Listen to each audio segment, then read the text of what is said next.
In the previous episode, I had said that on January 6th, Donald Trump will split the Republican Party into two parts. By forcing the Congress and the Senate to vote on the objections to electoral votes from multiple states, Trump will tell his supporters, or to explain that in Trumpian terms, Trump will expose GOP members who do not support his attempt and separate them from members who support his effort. Those who vote to object and overthrow Biden electors will earn his support, while those who oppose will earn his wrath and stand to lose his base of support. But you don't have to wait until the 6th for the split within the GOP. The impending vote has already bifurcated the party into two parts. Donald J. Trump has started to spawn mini Trumps, and the first mini Trump who announced his grand arrival on the scene is Josh Hawley. The senator from Missouri has confirmed that he will object to electors from certain states. Well, first of all, I don't recall hearing the Democrats make any such outrageous claims when they were the ones who were objecting during the Electoral College certification in 2004 and 2016. Democrats have done this for years in order to raise concerns about election integrity. Now, when Republicans, 74 million Americans, have concerns about election integrity, we're supposed to just sit down and shut up? I mean, somebody has to stand up here. You've got 74 million Americans who feel disenfranchised, who feel like their vote doesn't matter, and this is the one opportunity that I have as a United States Senator. This process right here, my one opportunity to stand up and say something, and that's exactly what I'm going to do. As a lawyer himself, Mr. Hawley knows that there isn't enough votes to overthrow the results on January 6th. For all the MAGA fans, sorry I had to break this to you. There aren't enough votes on the Senate floor to overturn the November 3rd election. When the electoral vote counting starts on January 6th, the Senate will have seated 50 Republican senators and 48 Democratic senators. For a move such as this to win, the Republicans need all the 50 senators to vote as a single block. The max they can allow is a defection of a single vote. A simple majority is all the Senate needs to confirm Biden's win. And here is the list of senators who have publicly said they will confirm the election for Biden. Mitt Romney from Utah, Ben Sasse from Nebraska, Lisa Murkowski from Alaska, Roger Wicker from Mississippi, Shelley Moore from West Virginia, Susan Collins from Maine, Richard Burr from North Carolina. That's 7 yes votes. And please add Mitch McConnell, Pat Toomey, and John Thune as well. That's 10 votes right there.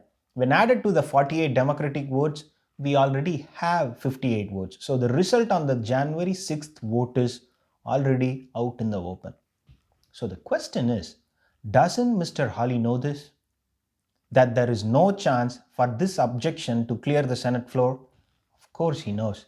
He knows that the effort to disenfranchise millions of Americans from the presidential election is not going to yield any result in the chamber. And that this is not going to change the outcome except for delaying the process, forcing the chamber to repeatedly vote on 4 or 5 states. He knows that it will set a bad precedent, a precedent that could be used by a future candidate with an authoritarian bent. But Josh Hawley still wants to do it. You want to know why? Because it will help him. Because it will help Josh to win the 2024 Republican presidential primary, if he contests, or at the very least, it will help him avoid any primary challenges to his Senate seat in 2024 and coast to his re-election. And if he can do either of the two while raising some extra money, then why not? Just like Trump, our mini Trump is now raising money from people. This is the fundraising website created by Josh Hawley. He wants your support and your money to help him. Josh is not up for re-election until 2024. So why does he want your money now? The strategy to raise money by pointing fingers at election integrity is the exact replica of the tactic used by Donald Trump to raise money since the November 3rd election. So Mr. Mini Trump is now starting to mimic the bigger Trump. Raising money this early to help your future contests is also another tactic that has been copied from Trump fundraising playbook.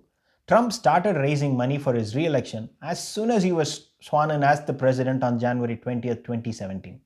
Josh Hawley is doing the exact same thing. So what reason does he have to raise money in the name of election integrity?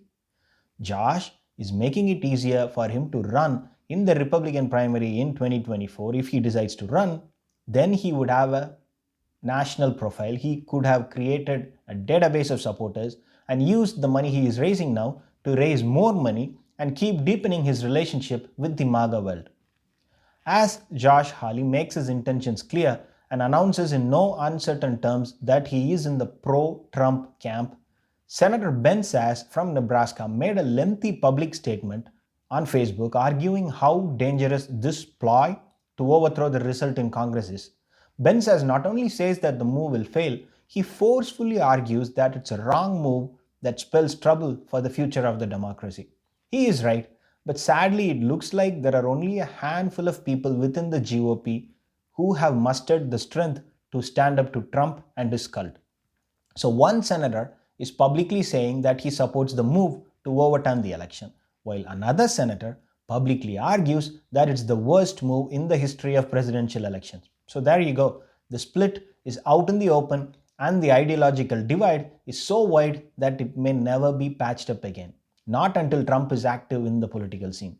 And that means forever and ever.